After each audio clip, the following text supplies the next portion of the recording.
Baby found a bear cub, stuck in a therapy office couch. What Baby did next? Counseled Hearts. The morning light filtered through the frosted windows of Jessica Brooks' therapy office, casting soft patterns across the wooden floor that seemed to dance with each passing cloud. The room held that particular quietness that only existed in the early hours before the world fully awakened. A quietness that Jessica had come to treasure over her 15 years of practice. She moved through her morning routine with practiced ease, adjusting the placement of tissues on the side table, ensuring the water pitcher was full, and checking that the thermostat was set to that perfect temperature that neither chilled nor warmed, but simply existed. The large therapy couch, an antique piece she'd inherited from her mentor, dominated one wall of the room with its deep burgundy fabric and ornate wooden frame that told stories of countless sessions, countless tears, and countless breakthroughs. Jessica ran her hand along its back, feeling the familiar texture beneath her fingertips, unaware that this ordinary morning was about to become something extraordinary. The sound of footsteps in the hallway drew her attention, earlier than expected for her first appointment. Through the glass panel beside her door, she could see two figures approaching, one tall and one very small. Ethan Marshall appeared first, his shoulders carrying that particular weight that Jessica had learned to recognize in parents who were struggling with something they couldn't quite name or solve. His hand held firmly to a much smaller hand, belonging to a child who moved with such deliberate quietness that her footsteps seemed to barely touch the ground. This was Lily, though Jessica only knew this from the intake form Ethan had filled out 2 weeks prior when he'd called, his voice breaking slightly as he explained that his 4-year-old daughter hadn't spoken a word in 6 months, not since her mother had passed away in that terrible accident that had shattered their small family into pieces that Ethan was desperately trying to glue back together. Jessica opened the door before they could knock, offering a warm smile that she hoped conveyed both welcome and understanding without the pressure of expectation. Ethan's face showed relief mixed with apprehension, the expression of a parent who had tried everything and was placing his last hopes in yet another professional who might have answers he'd been searching for. Lily stood beside him, her dark hair falling in gentle waves around a face that held eyes too knowing for someone so young. She didn't smile back at Jessica, but she didn't look away either, instead studying the therapist with an intensity that suggested she was cataloging every detail, storing it away in whatever private world she'd retreated to since losing her mother. "Please, come in," Jessica said softly, stepping aside to let them enter. She noticed how Lily's eyes immediately went to the therapy couch, drawn to it in a way that made Jessica wonder what the child saw that adults might miss. Ethan guided his daughter to the smaller chairs Jessica had arranged specifically for this session, but Lily pulled gently away.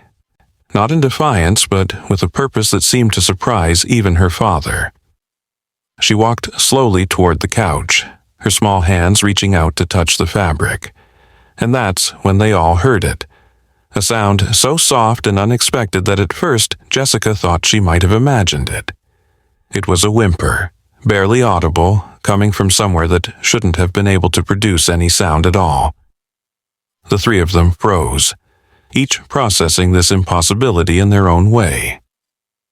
Ethan's protective instincts kicked in immediately, moving toward his daughter, but Lily had already dropped to her knees beside the couch, her ear pressed against the fabric as if listening to secrets only she could hear. The whimper came again, slightly louder this time, definitely real, definitely coming from inside the couch itself. Jessica's mind raced through logical explanations, each one falling apart as quickly as it formed because this couch had been in her office for 3 years, had been reupholstered just 6 months ago, and there was simply no way anything could be inside it. "There's something in there," Ethan said, stating the obvious in that way people do when reality has shifted slightly off its axis. Jessica moved closer, her professional composure wavering as she knelt beside Lily, who hadn't moved from her position, her small fingers now tracing patterns on the fabric as if trying to communicate with whatever was making those sounds. The whimper transformed into something else, a soft, scratching noise that seemed to be moving along the interior frame of the couch, searching for something, perhaps a way out. Jessica's hands trembled slightly as she felt along the back of the couch, searching for any opening, any explanation for what they were hearing. Her fingers found a small tear in the fabric, hidden beneath one of the decorative wooden scrolls, barely noticeable unless you were looking for it. The tear was recent, the edges of the fabric still sharp and clean, not worn by time. She looked at Ethan, who nodded his understanding that whatever came next, they would face it together. With careful fingers, Jessica began to widen the tear, the fabric parting with a soft sound that seemed impossibly loud in the quiet office. What they saw first was fur, dark brown and impossibly soft-looking, moving with the rhythm of frightened breathing. Lily made a sound then. Not quite a word, but the first vocalization anyone had heard from her in months, a gentle cooing noise that seemed to calm whatever creature was trapped inside. Jessica pulled the fabric wider, her heart racing as she realized what she was looking at. It was a bear cub, impossibly small, perhaps only a few weeks old, somehow trapped within the structure of her therapy couch. The cub's eyes, when they finally became visible, were wide with fear, but also with something else, a recognition, perhaps, as they locked onto Lily's face. The child reached out her hand slowly, so slowly that it seemed she was moving through water, and the cub, against all logic and natural instinct, pressed its tiny nose against her palm. The connection was immediate and profound, something that transcended the usual boundaries between human and animal, child and wild creature. Ethan made a move to pull his daughter back, the reasonable fear of any parent faced with a wild animal near their child. But Jessica touched his arm gently, something in her therapist's instinct telling her that this moment was important, perhaps crucial, to something larger than any of them understood. "How did it get in there?" Ethan whispered, his voice carrying the bewilderment they all felt. Jessica had no answer that made sense. The office was on the third floor of a medical building in the middle of the city. There were no woods for miles, no way for a bear cub to have wandered in. The couch had been delivered directly from the reupholsterer's workshop, had been in constant use since then. The impossibility of the situation hung in the air like a question mark made of wonder and confusion. Lily's other hand joined the first, gently stroking the cub's head as it began to emerge from its fabric prison. The cub was thin, clearly hungry, but not injured as far as Jessica could tell. It moved with the unsteady gait of the very young, its paws too large for its body, suggesting it would grow much bigger if given the chance. The strangest thing was how calm it seemed now, as if Lily's presence had switched off some internal alarm system, replacing fear with trust in a way that defied everything Jessica knew about wild animals. "We need to call someone," Ethan said, though his voice lacked conviction as he watched his daughter interact with the cub.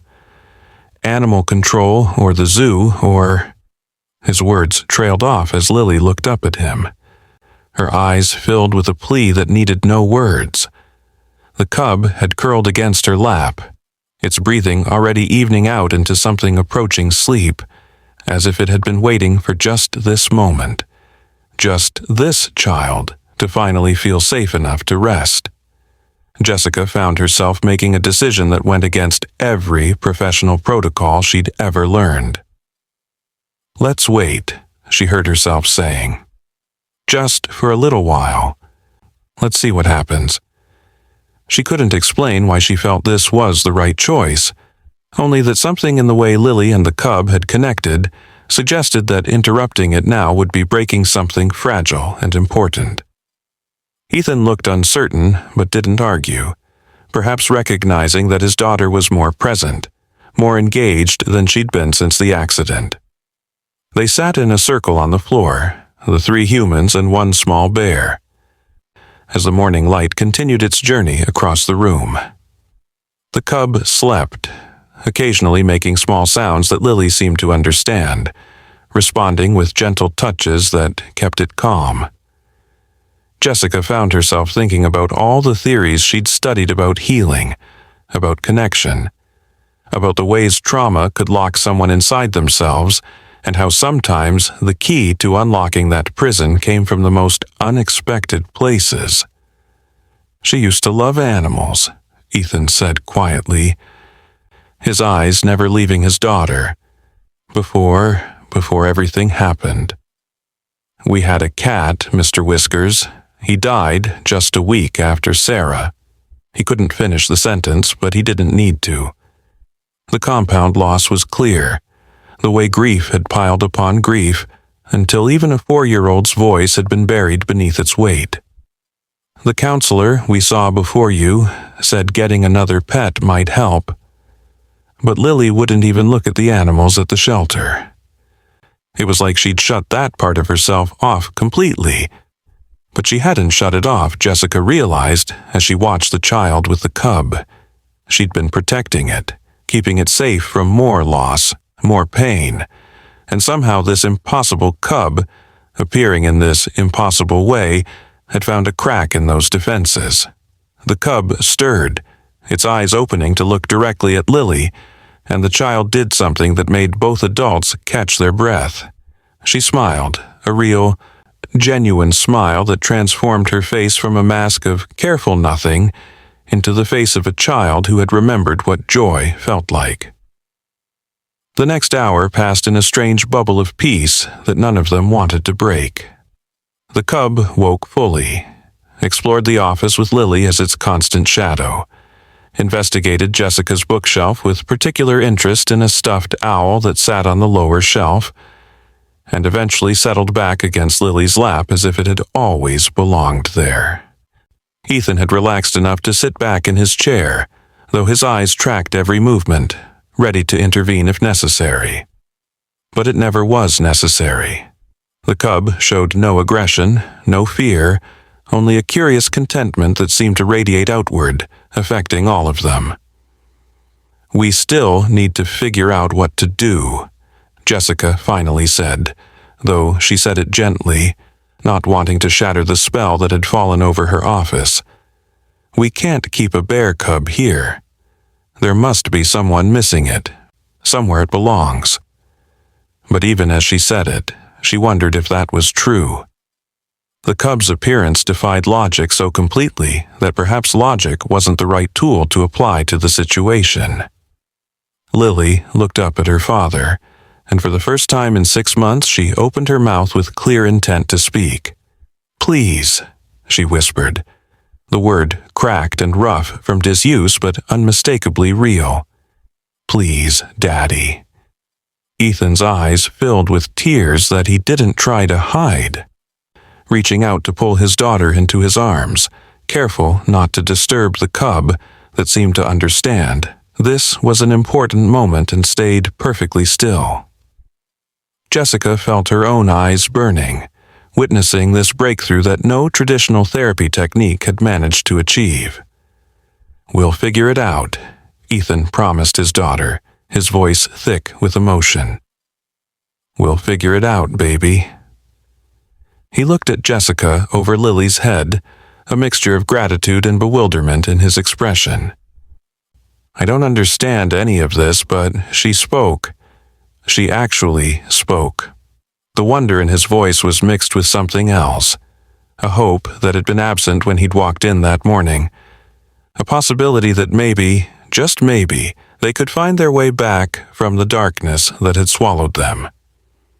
If you're enjoying this mysterious tale of healing and unexpected connections, please take a moment to like and subscribe to hear more incredible stories that remind us how wonder can appear in the most unexpected places. Your support helps us share these amazing moments that show how sometimes the universe sends exactly what we need, even if it arrives in the most impossible ways."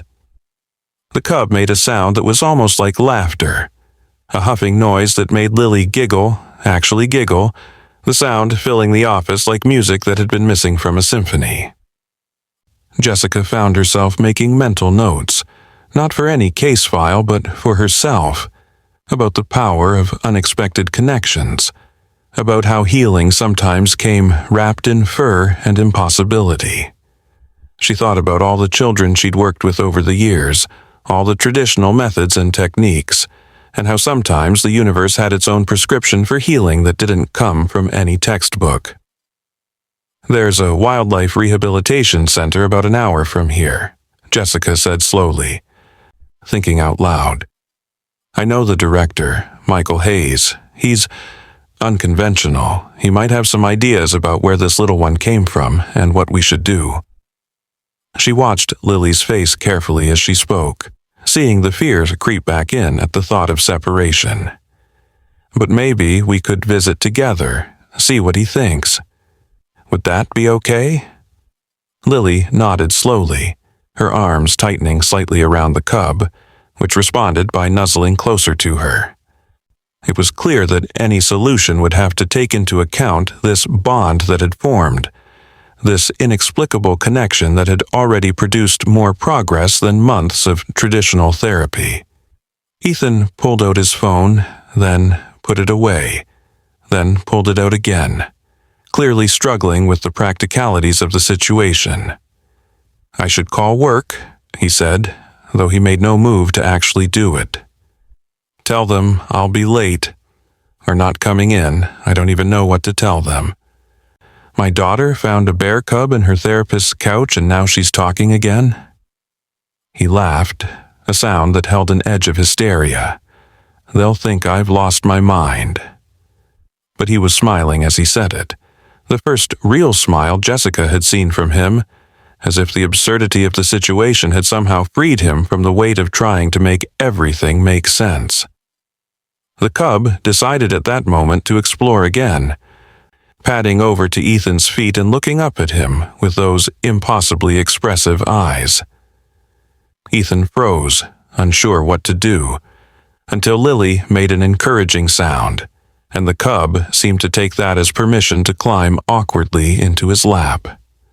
The man who had walked in that morning carrying the weight of the world on his shoulders now sat with a bear cub in his lap, his daughter smiling at him, and tears streaming down his face. "Sarah would have loved this," he said quietly. And Lily's smile didn't fade at the mention of her mother. Instead, she moved closer to her father, creating a circle of connection that included all of them, even Jessica, who found herself drawn into this moment of impossible grace. She always said the universe had a sense of humor, that it sent us what we needed in the strangest packages. The cub yawned, showing tiny teeth that would one day be formidable, but now were just part of its baby charm. Jessica thought about all the sessions she'd planned for this family, the careful progression of exercises and conversations designed to help them process their grief and find their way back to each other. None of those plans had included a bear cub, and yet here they were, making more progress in one morning than many families made in months. She wondered if this was what her mentor had meant when he told her that sometimes the best thing a therapist could do was get out of the way and let healing happen. "Should we name it?" Lily asked, her voice stronger now, as if each word made the next one easier. The question hung in the air, practical and yet profound, because naming something made it real, made it part of your story in a way that couldn't be easily undone. Ethan looked at Jessica, seeking guidance, but she had none to offer that came from any training or experience. This was uncharted territory for all of them. "What would you like to call it?" Ethan asked his daughter, and Lily thought seriously, her forehead furrowed in concentration that was achingly familiar. the same expression Sarah used to make when she was thinking hard about something. The cub seemed to understand it was being discussed, sitting up straighter as if presenting itself for consideration. "Hope," Lily said finally, and the word seemed to resonate through the room, perfect in its simplicity and its truth. Because that's what the cub had brought with it, somehow, impossibly. Hope that healing was possible, that connection could be reformed, that even in the strangest circumstances, life found a way to bring exactly what was needed. The cub, now Hope, made that laughing sound again, and they all found themselves laughing with it, the office filling with a joy that seemed to push against the walls, too big to be contained. The sound of footsteps in the hallway reminded them that the world outside this bubble still existed. Jessica's next appointment would be arriving soon, and decisions would need to be made about Hope, about what came next, about how to navigate the impossibility of their situation. But for just a moment longer, they sat in their circle, each of them changed by this morning in ways they were only beginning to understand. "I'll call Michael," Jessica said finally, reaching for her phone. "See if he can meet us. But Lily, I want you to know that whatever happens, what you and Hope have, this connection, it's real and it's important. We're going to make sure it's honored, okay?" Lily nodded, her trust evident in the way she relaxed, allowing the adults to begin making plans while she focused on Hope, who had discovered the toy box Jessica kept for younger clients, and was now investigating a stuffed elephant with intense curiosity. The conversation with Michael was surreal, Jessica trying to explain the situation without sounding completely unhinged. But Michael, true to his unconventional nature, simply asked a few practical questions and then said he'd clear his afternoon schedule. "Stranger things have happened," he said, though Jessica doubted that was actually true. "Bring them all, we'll figure this out." His calm acceptance made Jessica wonder what stories he had that might rival this one. As they prepared to leave the office, Lily, carrying Hope with a confidence that suggested she'd been handling bear cubs all her life, Ethan turned to Jessica with an expression she couldn't quite read. "This isn't what I expected when I booked this appointment," he said, and Jessica laughed, surprising herself with the genuine mirth of it. "If it helps, this isn't what I expected either," she replied, gathering her things and trying to maintain some semblance of professional composure, despite the fact that she was about to transport a bear cub in her Prius. But sometimes the unexpected is exactly what we need. She thought about adding something about treatment plans and follow-up sessions, but it seemed absurd given the circumstances. Instead, she simply held the door open for them, this unlikely quartet heading into whatever came next. The journey to the rehabilitation center was surreal in its normalcy. Hope slept in Lily's lap in the back seat. Ethan drove while Jessica navigated, and they might have been any family on any ordinary day except for the occasional soft snore from the bear cub and the way Lily kept whispering to it. Words that weren't quite clear but seemed to comfort them both.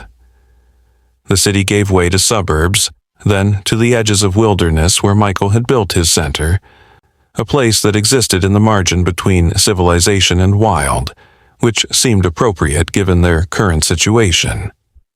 Michael Hayes was waiting for them outside the main building, and if he was surprised by what he saw when they got out of the car, he didn't show it. He was younger than Jessica had expected, with the kind of calm that came from working with unpredictable animals, and he approached them with the same measured movements he might use with any new, potentially skittish arrival. But Hope showed no fear, regarding him with the same curious acceptance it had shown to everyone that morning. "Well," Michael said after a long moment of observation, "this is interesting." He knelt down to Lily's level, not reaching for Hope but letting the cub see him, smell him, decide about him. "You've made a friend, I see." Lily nodded solemnly and Michael smiled. The best friendships are often the most unexpected ones. He stood, addressing the adults now. Let's go inside. I have some thoughts, but first I want to hear everything from the beginning. The center's main building was a mixture of veterinary clinic and home, with examination rooms that led to comfortable spaces where Michael clearly spent as much time as the animals he cared for. He led them to what looked like a living room, if living rooms typically had perches for hawks, and a terrarium containing something Jessica decided not to look at too closely. Hope immediately began exploring, with Lily as faithful shadow, while the adults sat and Jessica recounted the morning's events. Michael listened without interrupting, occasionally nodding as if impossible bear cubs appearing in furniture was something he encountered regularly. When Jessica finished, he was quiet for a moment, watching Hope attempt to climb onto a couch that was, thankfully, more conventional than Jessica's had proven to be. There have been reports, he said finally, of a bear being hit by a car about 3 weeks ago, not far from the city. A female. She was pregnant. The weight of that information settled over them. Ethan's hand found Lily's shoulder, both of them understanding too well what it meant to lose a mother. You think Hope... Jessica couldn't finish the sentence, but she didn't need to. Michael nodded slowly. The timing would be right. Cubs that young. They sometimes wander when they're hungry, looking for their mother. How it got into your office, into your couch specifically, I can't explain. But animals in distress, especially young ones, they sometimes do impossible things to find safety. He looked at Lily, who had gathered Hope back into her arms at some point during the conversation. And sometimes they find exactly the right person to help them. But we can't keep a bear, Ethan said, though his voice suggested he wished that wasn't true. Even a cub. It's not safe. It's not legal. It's not... He trailed off as Lily looked at him, Hope's head resting trustingly against her chest. It's not possible, he finished weakly.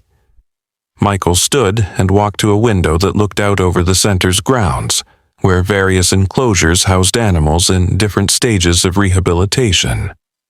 What's possible and what's right aren't always the same thing, he said thoughtfully. Hope is too young to survive on its own. Too young even for our standard rehabilitation program. It needs constant care, the kind of bonding it would have had with its mother. He turned back to them.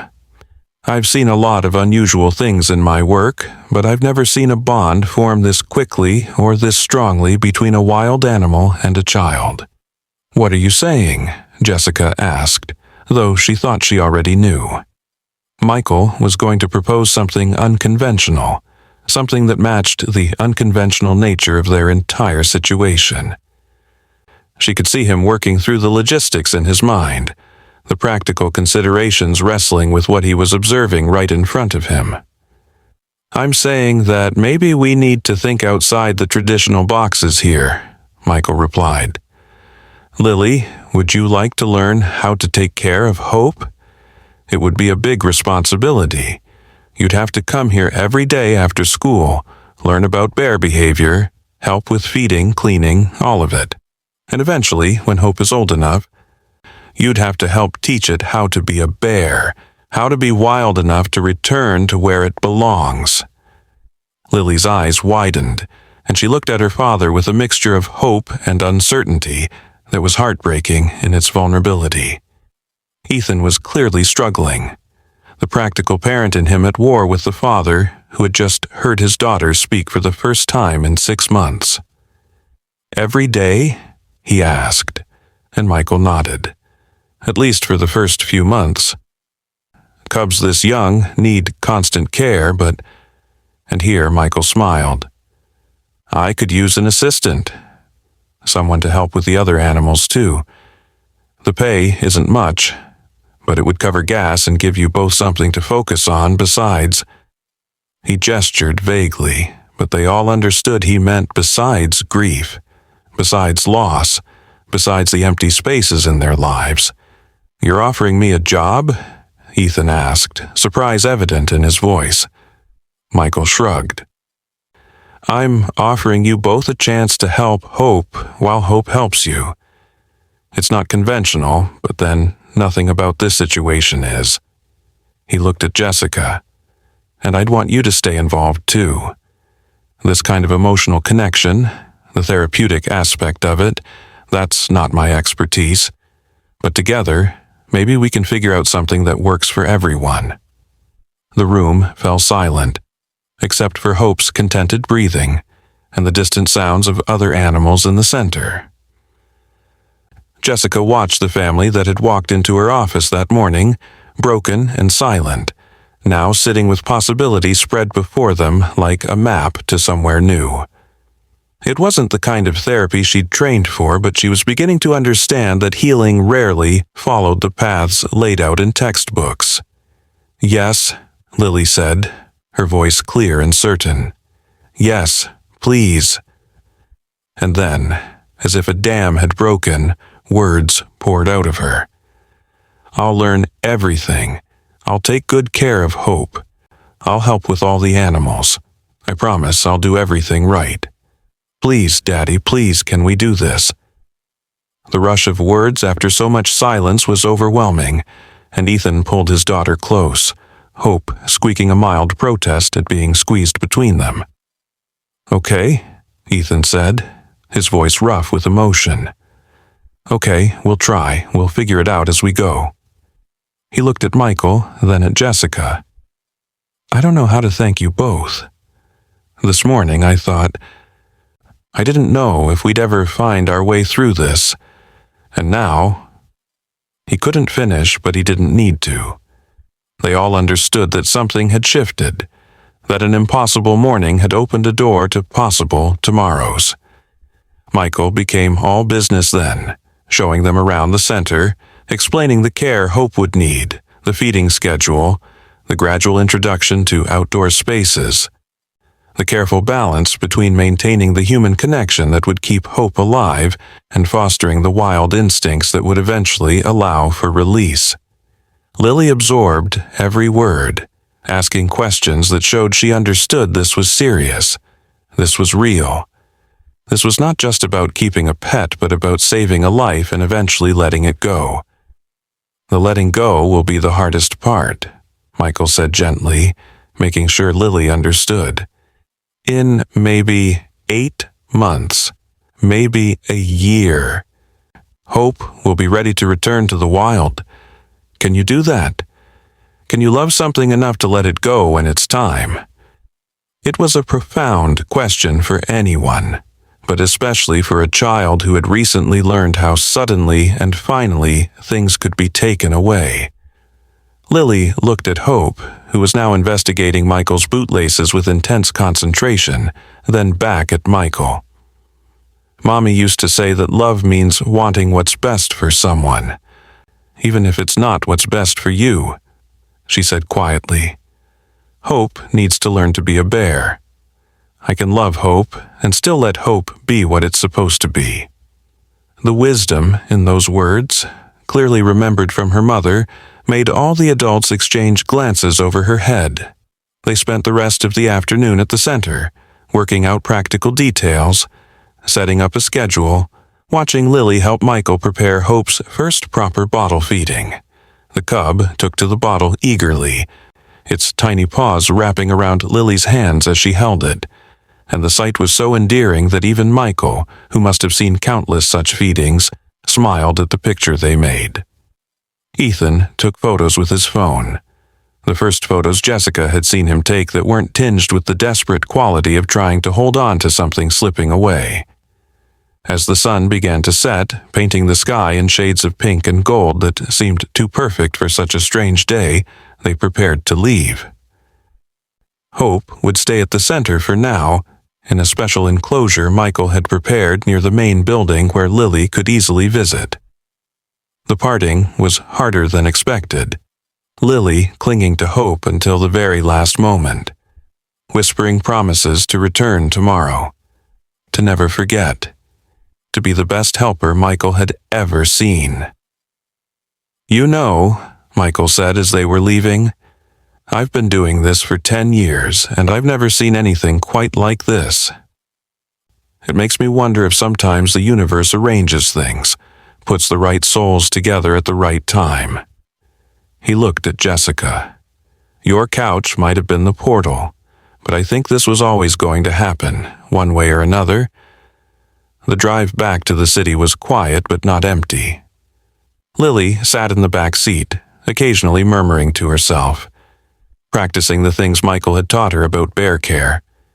Ethan drove with a lighter touch than he had that morning, as if the weight he'd been carrying had been redistributed somehow, made bearable by being shared. Jessica sat in the passenger seat, rethinking everything she thought she knew about therapy, about healing, about the mysterious ways that connection could manifest. "Will you come with us tomorrow?" Lily asked suddenly, and it took Jessica a moment to realize she was being addressed. "To see Hope? You're part of this too. Hope appeared in your office. That means something, doesn't it? The simple logic of a child, but also a profound truth. They were all part of this now, this strange story that had begun with an impossible discovery and led to something none of them could have predicted. "I'll come sometimes," Jessica promised, "and we'll still have our regular sessions too, to talk about everything that's happening, everything you're feeling." She caught Ethan's grateful look in the rearview mirror. The trauma of loss hadn't disappeared just because a bear cub had appeared. If anything, this new connection would bring up emotions that had been frozen, would require careful navigation, as Lily learned to love again while knowing that loss was always possible. They dropped Jessica at her office building, where her car was still parked from that morning that now seemed like a different lifetime. As she watched them drive away, Lily's small hand waving from the back window, Jessica thought about the therapy couch that had started all this. She climbed the stairs to her office, let herself in, and stood looking at the couch with its hastily patched tier.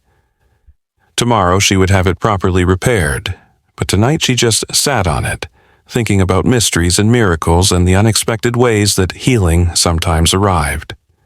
Her phone buzzed with a text from Michael. "Thought you should know." Hope settled right down for the night. "I think it was waiting for Lily all along."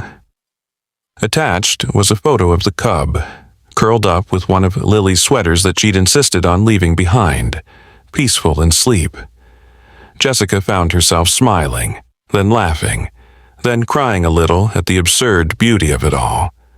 She thought about writing up case notes trying to capture what had happened in clinical terms, but there were no words in her professional vocabulary for this.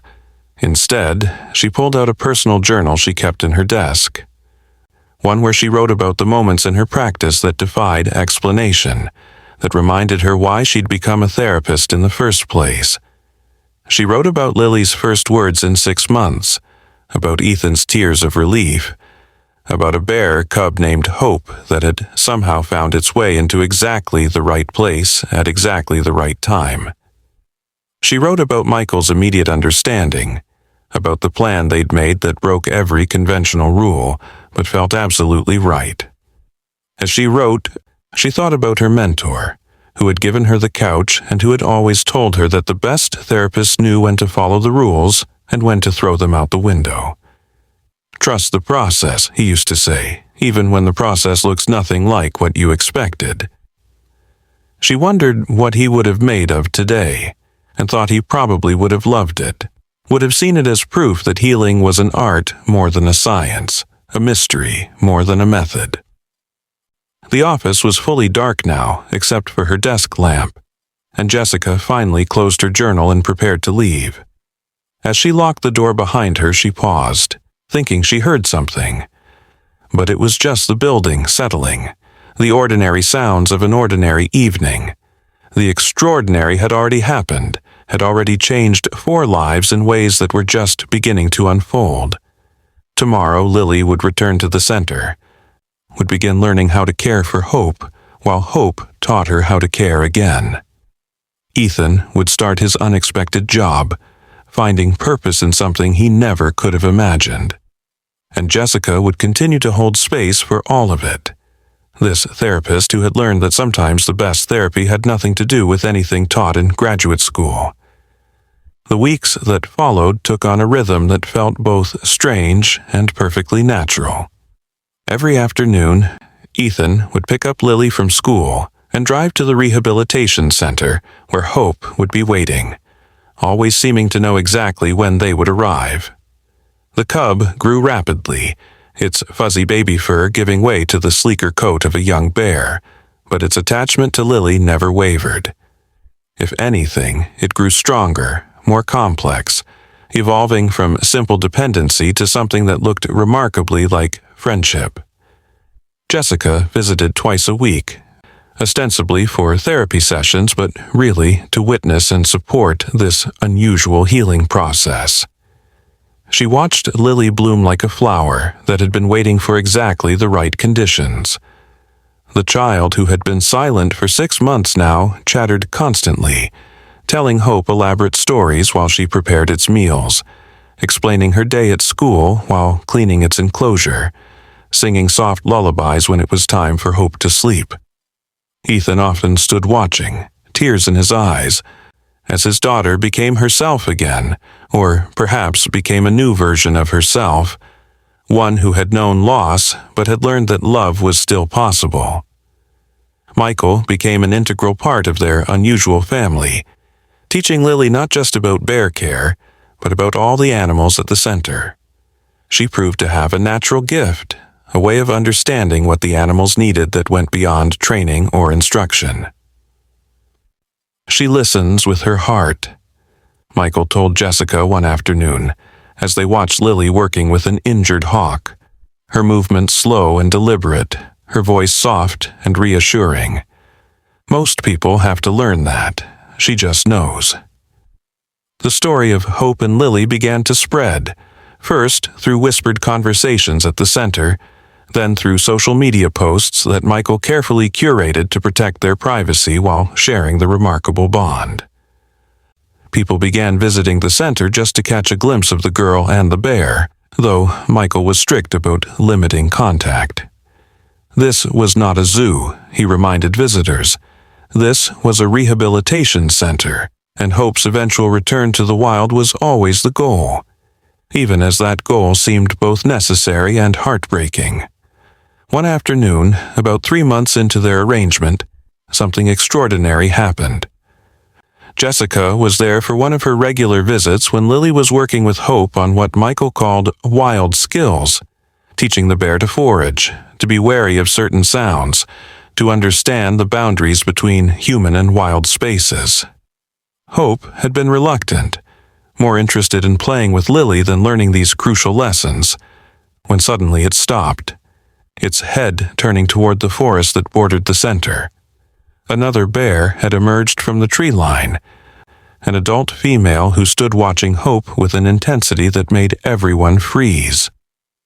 Lily's hand found Ethan's, but she didn't seem frightened, only alert, waiting to see what would happen. Hope made a sound none of them had heard before, something between its baby whimper and an adult bear's call, and the female responded with a low rumble that seemed to vibrate through the ground itself. "That's not possible," Michael whispered, but they all knew by now that possible had become a flexible concept.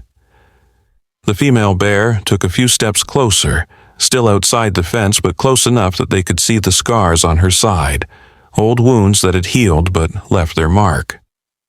Hope pressed against the fence, and the female did the same from the other side, their noses touching through the chain link in a moment that defied every rational explanation. "Is it?" Ethan couldn't finish the question. But they were all thinking the same thing. Could this be Hope's mother? The one they'd assumed had died in that car accident? Michael was already moving, not toward the bears, but toward his office where he kept his camera with the telephoto lens. "Don't move," he said quietly. Let them have this moment. The two bears stayed like that for what felt like hours, but was probably only minutes. Some kind of communication passing between them that none of the humans could fully understand. Then the female turned and walked back into the forest, but not before looking directly at Lily, a look that seemed to carry meaning. Perhaps gratitude, perhaps a promise, perhaps simply acknowledgement of the child who had saved her cub. Hope watched until the female disappeared into the trees, then turned back to Lily with a soft whine. The child wrapped her arms around the young bear, which had grown too large for such embraces, but submitted to it anyway, understanding perhaps that comfort was needed. "She's alive," Lily whispered. "Your mama's alive, Hope. She's waiting for you." The discovery changed everything and nothing. Hope still needed care, was still too young to survive in the wild, but now there was a different quality to their preparation. They weren't just teaching Hope to be a wild bear, they were preparing it to return to its mother. The female appeared regularly after that, always at the same time of day, always maintaining a careful distance but clearly checking on her cub.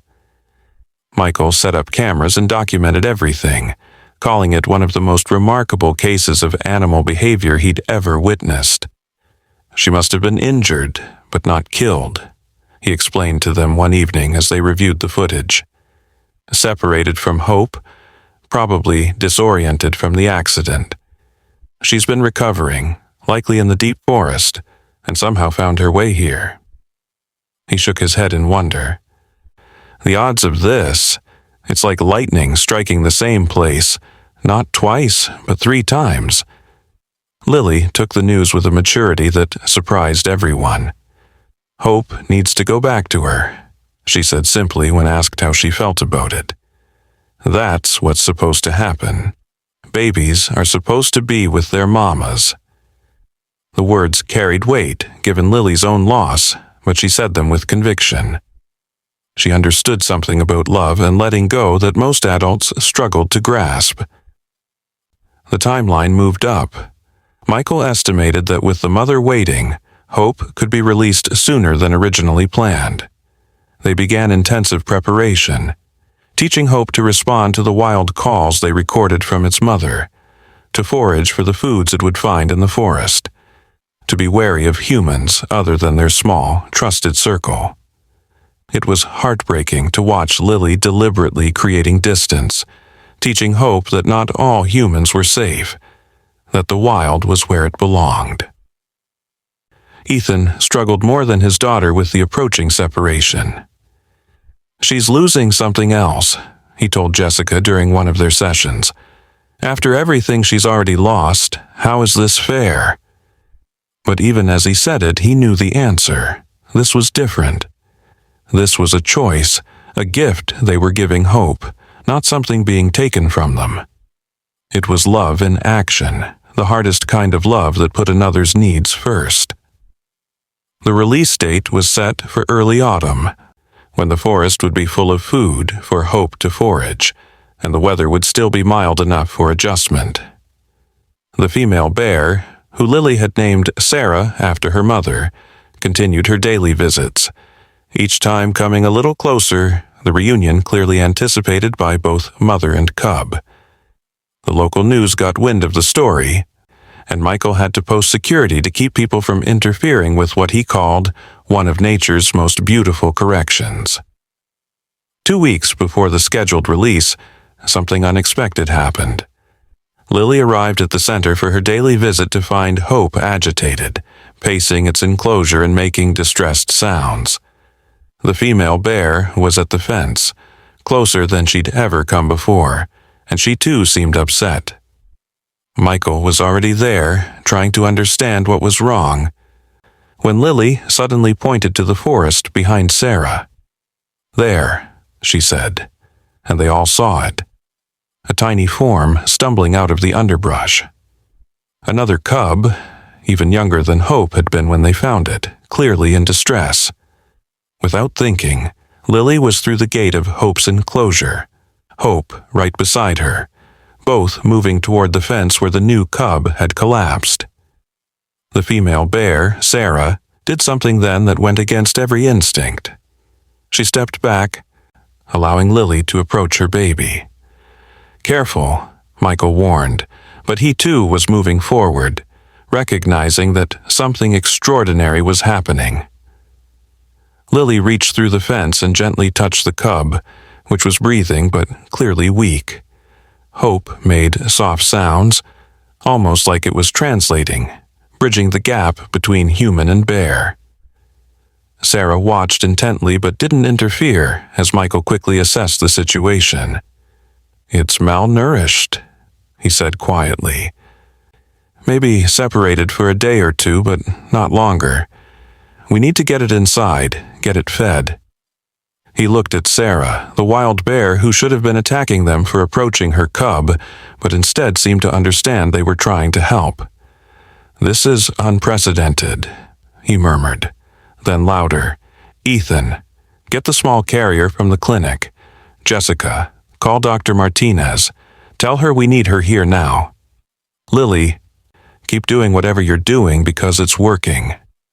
What followed was a carefully choreographed dance of trust and necessity. They managed to get the small cub into the carrier while Sarah watched, Hope serving as a bridge of reassurance between them. The cub was indeed Sarah's. The similarity was unmistakable once they could see it clearly. How she had kept it hidden, why it had appeared now, they could only guess. But the immediate need was clear. The cub needed medical attention and feeding. As Dr. Martinez worked on the cub, Lily stayed with Hope at the fence, both of them seeming to communicate with Sarah in some wordless way. The mother bear didn't leave, didn't pace, just waited with what could only be described as trust. It was as if the weeks of watching Lily care for Hope had taught her something about these particular humans, had shown her that sometimes help came from unexpected places. The new cub, which Lily immediately named Joy, recovered quickly with proper care, but its appearance created a new dilemma. Joy was too young to survive in the wild, even with its mother. If they released Hope as planned, Sarah would have to choose between staying with Joy or taking Hope. It was an impossible situation that seemed to have no good solution. It was Lily who proposed what everyone else was thinking but afraid to suggest. "What if they all stay until Joy is ready too?" she said during a family meeting at the center. "Hope can help take care of Joy, like a big sibling, and Sarah can watch them both, learn that they're safe here. Then, when Joy is big enough, they can all go together." Michael looked at the financial projections, the extended care costs, the complexity of managing what would essentially be a bare family unit. Then he looked at Lily, at the child who had found her voice through caring for Hope, and made a decision that had nothing to do with practicality and everything to do with what was right. "We'll make it work," he said simply. "Somehow, we'll make it work." The community, when they heard about the situation, rallied in ways no one expected. Donations poured in, volunteers appeared, and suddenly the impossible became possible. They built a larger enclosure that allowed Sarah to be close to her cubs while maintaining the wild boundary. Hope took to the role of older sibling with enthusiasm, teaching Joy the things Lily had taught it, and Lily, with a maturity beyond her years, began preparing for a goodbye that would now be multiplied by 3. Through it all, Jessica documented the therapeutic journey, with the family's permission. She wrote about how Lily's grief had transformed into something else, not disappearing, but changing shape, becoming a source of strength rather than silence. She wrote about Ethan's journey from desperate father to dedicated caretaker, finding purpose in the daily rhythm of the center. She wrote about her own transformation, from therapist following protocols to witness of a healing that transcended any methodology. The day finally came, a crisp autumn morning when the leaves were turning gold and the air carried the promise of winter. They had chosen dawn for the release, when the forest was quiet and the world felt suspended between night and day. Lily had been preparing for weeks, but when the moment arrived, she was remarkably calm. She had said her private goodbyes to Hope and Joy the night before, whispered words that were just between them. The release itself was anticlimactic in the most beautiful way. They simply opened the enclosure gate that led to the forest. Sarah entered first, cautious but confident, then turned and called to her cubs. Joy bounded forward immediately, but Hope hesitated, looking back at Lily. The child smiled through her tears and made a gentle shooing motion. "Go on," she said, her voice steady. "Your mama's waiting." Hope took a few steps toward the forest, then surprised everyone by running back to Lily for one last moment of contact, pressing its large head against her chest in what could only be described as a hug. Then it was gone, following its mother and sibling into the trees, into the life it was meant to live. They could hear them for a while, moving through the underbrush, Sarah's occasional calls keeping her cubs close, and then even those sounds faded into the general music of the forest waking up. Lily stood at the empty enclosure for a long time, her father's hand on her shoulder, Jessica and Michael standing nearby. Finally, she turned to them with a smile that held sadness and joy in equal measure. "They're going to be okay," she said with certainty. "They have each other now." In the weeks that followed, they would occasionally catch glimpses of the bears through the cameras Michael had set up throughout the forest. Sarah was teaching her cubs to forage, to climb, to be bears. Hope seemed to remember its lessons, showing Joy the things Lily had taught it. And sometimes, just sometimes, Hope would appear at the edge of the forest near the center. Not approaching, but just checking, as if making sure its human family was still there. Lily continued to volunteer at the center, working with other animals, but nothing quite matched the intensity of those months with Hope. She didn't seem to mind. She had learned what she needed to learn about love and loss and the courage it took to let go. She had found her voice not through traditional therapy, but through an impossible bear cub that had appeared in a therapy couch on a morning when Miracles decided to dress up as ordinary furniture. So 2 chapters of mentioned part has completed. Ethan had changed too. The man who had walked into Jessica's office that morning carrying unbearable weight now moved through the world with a lightness that came from having faced the worst and found a way through. He had kept the job at the center, discovering a talent for working with traumatized animals that perhaps came from his own understanding of loss. He and Lily had found their way back to each other through shared purpose, through the daily acts of care that had slowly filled the empty spaces Sarah had left behind. Jessica's practice evolved after that day. She never again had a bear cub appear in her furniture, but she had learned to look for the unexpected, to trust the mysterious ways healing sometimes arrived. She kept in touch with the family, watching Lily grow from a grief-silenced child into a confident young woman who wanted to be a veterinarian. The therapy couch was eventually reupholstered properly, but Jessica insisted they leave a small mark, a tiny embroidered bear hidden in the pattern, a reminder that miracles sometimes came disguised as impossibilities. Years later, when Lily was in college studying veterinary medicine, she received a call from Michael. A hiker had sent him footage of a large female bear with several cubs, and one of them had an unusual marking that looked familiar. They couldn't be certain, but the location was right. The timing worked out. And the way one of the cubs seemed unafraid of the human filming them suggested a familiar soul. Lily watched the footage over and over, looking for hope in the confident young bear on the screen, and whether it was true or just what she needed to believe, she saw it there, that same spirit that had helped her find her voice again. She thought about the morning it had all started, about the impossible cub in the impossible place, about how sometimes the universe sent exactly what was needed in the strangest packages. She thought about her mother, who had always believed in everyday magic, and how perhaps this whole story had been Sarah's final gift, arranged from whatever place she had gone to, making sure her daughter would learn to speak again, to love again, to live again. The rehabilitation center grew over the years, partly due to the fame from Hope's story, but mostly because of the dedication of the people who ran it.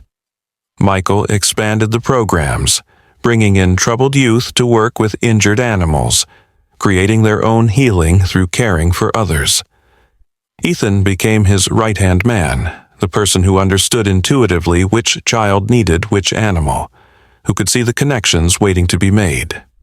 And Jessica consulted regularly, helping design programs that acknowledged that healing didn't always follow predictable paths. They would sometimes gather, the four of them, on the anniversary of that strange morning. They would sit in the spot where Hope's enclosure had been, now converted to a memorial garden with a small statue of a bear cub and a child. And they would tell stories. Stories about Hope and Joy and Sarah, about the months that had changed everything, about the way love could transcend species and logic and even death itself. And sometimes, if they were very quiet and the wind was just right, they could swear they heard something in the forest, a sound like a bear laughing, or perhaps it was just the universe reminding them that miracles were always possible, especially when they came wrapped in fur and impossibility. The story spread beyond their small circle, becoming something of a legend in therapeutic communities. Papers were written about it, conferences discussed it, and skeptics tried to explain it away with theories about coincidence and projection. But for those who had been there, who had witnessed Lily's first words in 6 months, who had seen a wild mother bear trust humans with her cubs, who had watched a broken family heal through caring for something wild and temporary, no explanation was needed. They knew what they knew, that sometimes healing came through the most unexpected doors, or in this case, through the torn fabric of an old therapy couch. Lily kept a photo on her desk through veterinary school and into her practice, not of Hope, though she had many of those, but of that first morning, taken by her father when she was sitting on Jessica's office floor with a tiny bear cub in her lap, both of them looking at each other with the wonder of souls recognizing exactly what they needed. When clients asked about it, she would smile and say it was the moment she learned that love wasn't about holding on, but about being brave enough to let go, and that sometimes the universe sent teachers in the most unexpected forms. The therapy couch itself became something of a pilgrimage site for other families dealing with loss, though Jessica was always careful to explain that the magic wasn't in the furniture, but in the openness to unexpected grace. Still, people would sit on it and tell their stories, and sometimes, just sometimes, they would find their own unexpected paths to healing. Not through bear cubs, that particular miracle seemed to have been a one-time event, but through other surprises, other connections, other moments when the impossible became possible. Michael published a book about the experience, donating all proceeds to the center. In it, he wrote about the scientific impossibilities of what had happened, the behavioral anomalies, the statistical improbabilities. But he concluded that perhaps the most important things in life weren't meant to be understood, but simply accepted, that mystery was not a problem to be solved, but a gift to be received. He dedicated the book to Hope, Joy, and Sarah, but also to Lily, who had taught him that the youngest among us often understood truths that adults had forgotten. The forest where the bears had been released became a protected area, largely through Lily's efforts as she grew older and more influential in conservation circles. She would often hike there, not looking for hope, but simply being in the space where something magical had been returned to the wild. Sometimes she brought her own children, telling them the story of the bear cub in the couch, teaching them that love meant wanting what was best for others, even when it meant saying goodbye. And in Jessica's office, the therapy couch continued its work, holding the weight of human stories, the tears and breakthroughs, the moments of despair and hope. But those who looked closely could see that small embroidered bear, a reminder that on one impossible morning, a grieving child had found her voice through loving something wild, and a bear cub named Hope had taught them all that healing could come through the most unexpected channels, if only they were brave enough to follow where it led. The ripple effects continued for years. Other therapy practices began incorporating animal-assisted healing in new ways, inspired by what had happened. The Rehabilitation Center became a model for others, showing how human and animal healing could intertwine. Families dealing with loss found comfort in the story, proof that grief could transform into something beautiful if given the right conditions. And somewhere in a forest, a bear that might or might not have been Hope raised cubs of its own, perhaps carrying some genetic memory of a small girl's gentle hands and whispered promises. Ethan eventually remarried to a veterinarian he met through the center, someone who understood the journey he and Lily had been on. At their wedding, Lily gave a speech about second chances and unexpected gifts, about how sometimes losing everything was the only way to find what you really needed. She spoke about her mother, about how Sarah's death had led them to hope, and how hope had led them back to life. There wasn't a dry eye in the room, but they were tears of recognition, of understanding that grief and joy could coexist, that endings could also be beginnings. The scientific community remained divided about what had actually happened. Some insisted there had to be logical explanations for everything. The cub had crawled into the couch during delivery. The mother bear's appearance was coincidence. The bonds formed were simply projection. But others, particularly those who worked closely with animals, understood that the natural world held mysteries that science hadn't yet learned to measure. They pointed to documented cases of interspecies adoption, of animals showing empathy and understanding that defied behavioral models, of connections that transcended what should have been possible. Jessica continued her practice for many more years, always carrying the lessons from that strange and wonderful time. She learned to trust the process even when it made no sense, to look for healing in unexpected places, to believe that sometimes the universe conspired to bring together exactly who needed to find each other. She would tell her students, when she eventually began teaching, that therapy was as much about recognizing miracles as it was about applying techniques, that sometimes the best thing a therapist could do was simply hold space for the impossible to become possible. On quiet mornings in her office, before the day's appointments began, Jessica would sometimes sit on the old therapy couch and remember. She would think about Lily's silence and how it had broken, about Ethan's desperation and how it had transformed into purpose, about a bear cub that had appeared where no bear cub should have been and had changed everything it touched. She would think about Michael's immediate acceptance, about Sarah, the bear's impossible trust, about Joy's perfect timing. And she would smile, knowing that she had been witness to something that couldn't be explained but didn't need to be, something that had taught her that healing was less science than magic, less method than mystery. The years passed, as years do, changing everyone and everything. Lily became Dr. Morgan, a respected veterinarian and wildlife rehabilitator. Ethan became a grandfather, teaching his grandchildren about the bears in the forest and the importance of being open to miracles. Michael's center grew into a renowned institution, though he always insisted the real work happened in the quiet moments between human and animal, in the spaces where connection transcended species. And Jessica, in her retirement, wrote her memoirs, trying to capture something that perhaps couldn't be captured.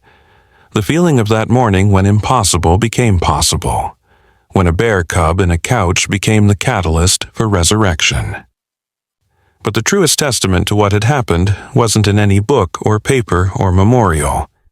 It was in the forest, where bears roamed free, some of them perhaps carrying the genetic memory of human kindness. It was in the therapy rooms where healers had learned to look for the unexpected. It was in the families who had found their way through loss by opening their hearts to something wild and temporary. And it was in Lily herself, living proof that sometimes the universe sent exactly what was needed, even if it came in the most impossible way, even if it came as a bear cub mysteriously stuck in a therapy couch on a morning when everyone thought they knew what to expect. The story became legend, the kind told to children at bedtime and to grieving adults who needed to believe in something beyond their pain. Details shifted with each telling, grew and changed as stories do. But the heart of it remained constant. A child who had lost her voice and found it again through loving something she had to let go. A father who had thought he'd lost everything and discovered he'd found what mattered most. And a bear cub named Hope that had taught them all that the most profound healings came from the most unexpected places. And in the end, that was the real miracle. Not that a bear cub had appeared in an impossible place, but that everyone involved had been brave enough to follow where that impossibility led. They had chosen wonder over logic, connection over convention, love over the safety of closed hearts. They had learned that healing wasn't about returning to who you were before loss, but about becoming who you were meant to be because of it. And they had discovered that sometimes, just sometimes, the universe provided exactly the guide you needed, even if that guide came with fur and claws and a need to return to the wild. The therapy couch still sits in what is now a different office, owned by one of Jessica's former students. The small embroidered bear is still there, faded now but visible if you know where to look. And sometimes on very quiet mornings, if you sit very still and listen very carefully, you can almost hear it. The echo of a child's first words in 6 months, the soft whimper of a frightened cub, the sound of hearts opening to impossible grace. Because that's what miracles do. They leave marks, small and permanent, reminders that the world is far more mysterious and generous than we usually remember, and that healing can come from anywhere, even from a bear cub impossibly stuck in a therapy couch, waiting for exactly the right child to find it and set them both free.